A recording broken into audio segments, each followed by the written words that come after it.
Sarkozy, Gérard Depardieu, Kanye West, Beyoncé, Rihanna ou encore je ne sais qui d'autre. Qu'est-ce qui fait que ces personnalités captivent l'attention, qu'on les aime autant qu'on les déteste, que les foules se déchaînent envers elles? Qu'est-ce qui fait la recette de leur succès et qui fait que ce sont des personnalités autant appréciées? Dans cette vidéo, je vous donne leur recette du succès.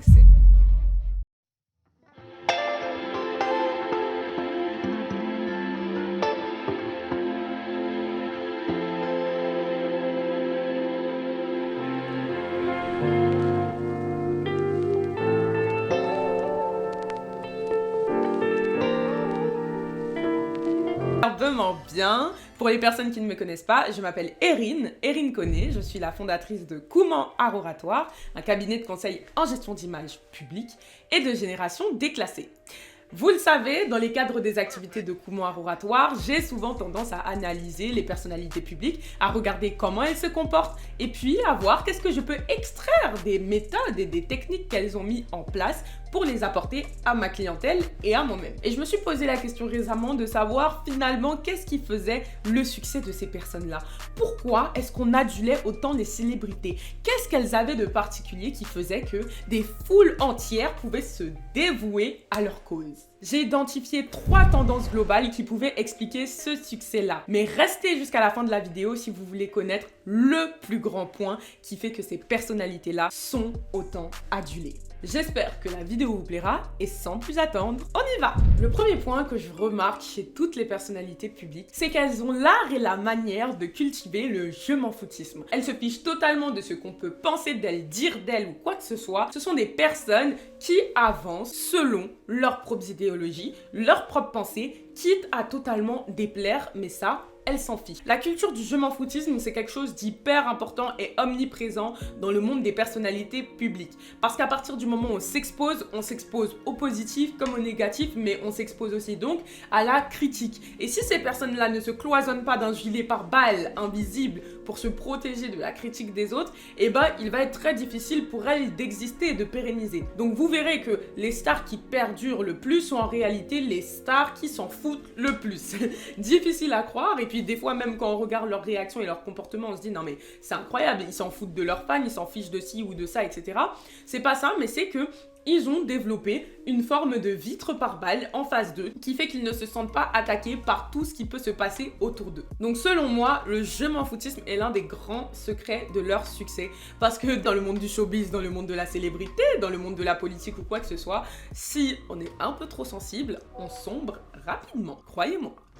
Deuxième tendance que j'ai remarquée chez ces personnalités-là, c'est que elles sont elles-mêmes. C'est très important que de cultiver sa propre personnalité. Ce sont des gens qui s'acceptent dans leur entièreté. Alors bien évidemment, il y a des exceptions, mais généralement, vous verrez que ce sont les lanceurs de tendance et pas les suiveurs de tendance. Les personnalités publiques, c'est celles qui impulsent le changement. Elles ont naturellement un côté un peu leader, un esprit de leadership qui fait qu'elles créent les tendances. Regardez Rihanna et son ventre de femme enceinte, une des premières célébrités à nous avoir mis des crop tops avec un ventre de 9 mois. En réalité, qui le faisait ça auparavant? Personne. Mais après elle, d'autres femmes ont suivi. Pourquoi? Parce que Rihanna s'en fiche. C'est une star, c'est une célébrité. Qu'elle mette son bidou dehors ou pas, ça ne l'intéresse pas. Mais, comme vous pouvez le constater, elle a décidé d'être elle-même. Elle s'est dit, moi, j'ai envie de mettre mon ventre dehors, et ben, je mets mon ventre dehors parce que ça me ressemble. Et vous allez voir que c'est des personnes, voilà, qui vont plutôt être précurseuses de tendances. Vous savez, j'ai du mal avec ce mot. Je crois que dans une vidéo, j'ai déjà essayé de le dire.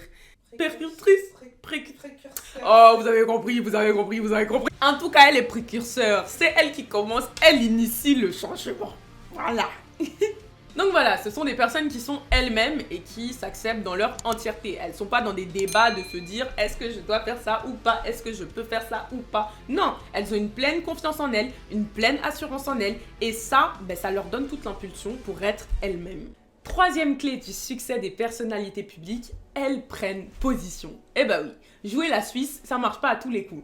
Pour avoir de réelles communautés derrière soi qui nous soutiennent, il faut prendre position. Donald Trump a pris position. C'est peut-être une position qui ne nous plaît pas à tous, je vous l'accorde, mais il prend position. Ce qui fait qu'il arrive à drainer des personnes derrière lui.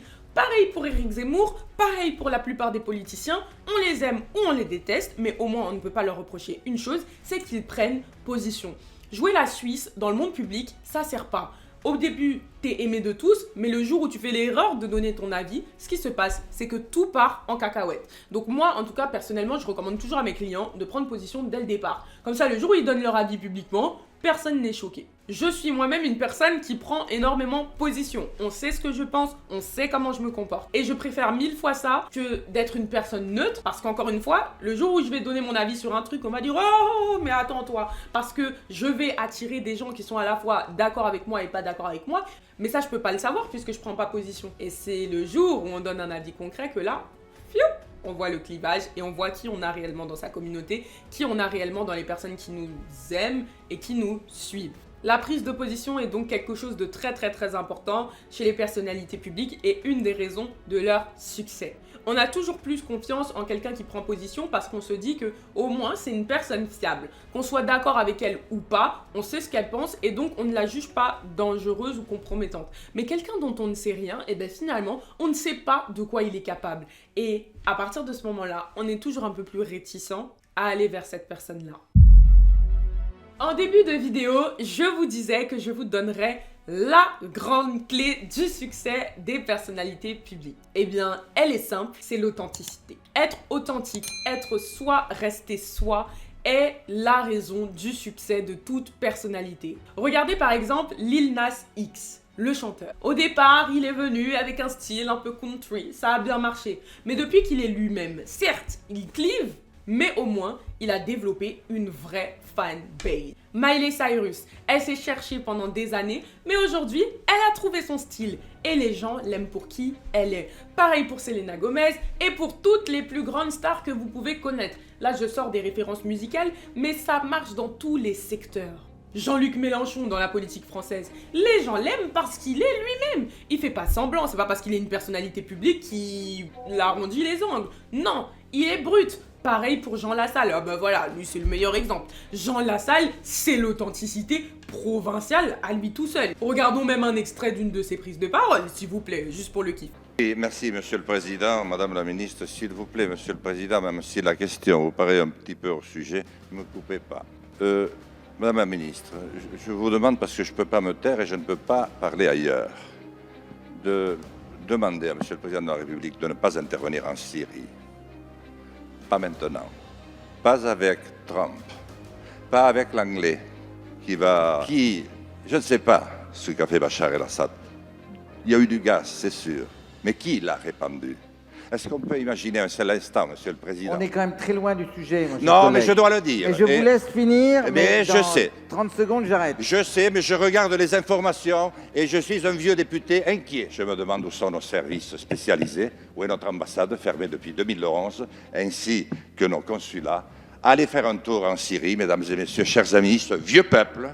Et si par malheur nous intervenions, préparons-nous à revenir souvent. Hélas, je le dis, contre tout ce que je ressens, à revenir souvent aux Invalides. Merci. Donc voilà, c'est l'authenticité qui va faire que vous allez évoluer. Et dans toute stratégie de personal branding que je fais pour mes clients, je leur dis toujours que la base de votre stratégie, c'est l'authenticité. Arrêtez de vous travestir. Arrêtez de chercher à être quelqu'un que vous n'êtes pas. Arrêtez de vouloir rentrer dans des codes qui ne vous ressemblent pas. Soyez vous-même. Et parfois, être soi, c'est l'une des choses les plus compliquées. C'est beaucoup plus facile de se travestir, de faire semblant, que d'être soi. Parce qu'être soi, ça veut dire accepter de montrer une certaine vulnérabilité. Ça veut dire accepter de montrer une certaine partie de son intimité. Ça veut pas dire forcément de mettre tous ses organes dehors, c'est pas l'idée que j'énonce là, mais ça veut dire qu'il faut assumer un peu qui on est. Et pour la petite histoire, dans mon parcours entrepreneurial, j'ai eu une perte d'authenticité à un moment. Parce que comme vous le savez, j'avais une chaîne qui s'appelait Whoopiriri à l'époque, où j'avais un personnage quand même assez enfantin, qui me ressemblait vraiment, la folie, le rire et tout ce qui s'ensuit. Et lorsque j'ai commencé à entreprendre, et surtout dans le secteur de la prise de parole, et que j'ai commencé à avoir des clients plutôt sérieux, j'ai eu une forme de crise identitaire parce que je me disais, mais oh my god, mes clients vont jamais me prendre au sérieux, je suis pas quelqu'un de corporate, je n'arrive pas à être corporate, moi je suis quelqu'un, je suis un peu faux folle, etc. J'aime m'amuser, j'aime crier, et puis surtout, j'aime pas forcément être tout le temps carré, corpo, etc., tout le temps maquillé, tout ce qui s'ensuit. Donc au final, mes clients vont pas me prendre au sérieux. Alors j'ai décidé de me créer un personnage. J'ai commencé à mettre des blazers. Bon là c'est marrant parce qu'aujourd'hui je suis en blazer, mais c'est pas pour vous dire que je suis dans le personnage, parce que là pour le coup je suis vraiment moi-même. Mais j'ai commencé à essayer de m'habiller d'une certaine façon, à ne plus me montrer sur les réseaux sociaux non coiffée, non habillée, etc. C'est-à-dire en pyjama, etc. Et j'ai décidé d'arrêter. Sauf que bah vous savez quoi, ça me ressemblait pas. Et parce que ça me ressemblait pas, et ben ça a vraiment fail. À ce moment-là, les gens ont commencé à se détacher de mon personnage parce que je devenais quelqu'un de trop lisse. Je devenais quelqu'un qui n'avait pas de matière. Ça devenait juste une vie. Et à un moment, hop, je me suis réveillée, je me suis dit que bon, j'allais arrêter tout ça parce que ça ne me ressemblait pas et que j'allais être moi-même et cultiver mon authenticité parce que c'est en étant moi que j'allais attirer à moi des personnes qui me ressemblent. Et c'est très important que d'avoir derrière nous des personnes qui sont sur la même longueur d'onde. Plus tu te travestis et plus tu attires à toi des personnes qui ne sont pas du tout en accord avec ce que tu es réellement, mais seulement ce que tu veux montrer de toi.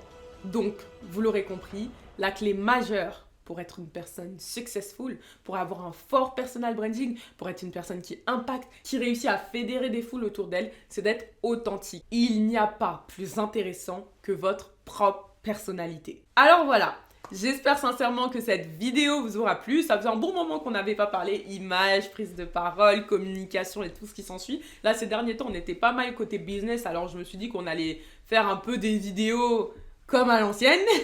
N'hésitez pas à télécharger nos différents e-books que je vous affiche tous à l'écran. Tous les liens sont en barre d'infos. Et puis surtout, si vous souhaitez vous faire former en prise de parole en public chez Comment Art Oratoire, eh bien nos formations en ligne sont là pour ça et je vous mets les liens en barre de description ainsi que sur l'écran de cette vidéo.